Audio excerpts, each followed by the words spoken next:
First నీ మానసిక పరిస్థితి బాలా. ఓకే, ఎందుకంటే టీఎఫ్ఐ అంటావు, ఐపీఎల్ అంటావు, కల్కి అంటావు, T20 అంటావు, వీటికేం సంబంధం లేకుండా అర్ధరాత్రి కెరీర్ అంటావు. జీవితంలో ఏం కావాలో క్లారిటీగా రాసుకొని రా, అప్పుడు ఆలోచిద్దాం కెరీర్ గురించి. కాదన్నా, క్లారిటీతో ఆలోచించేది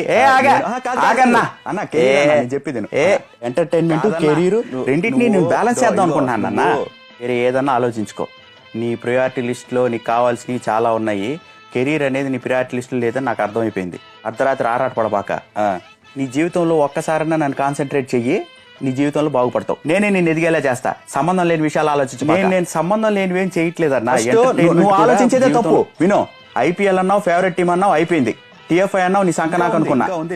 కల్కి అన్నావు, అది రిలీజ్ అయిపోయింది. T20 ఫైనల్ అన్నావు, ఇంపార్టెంట్ అన్నావు, అయిపోయింది, గెలిచేసింది. ఇప్పటికైనా కాన్సన్ట్రేట్ చేయి, బాగుపడతావు.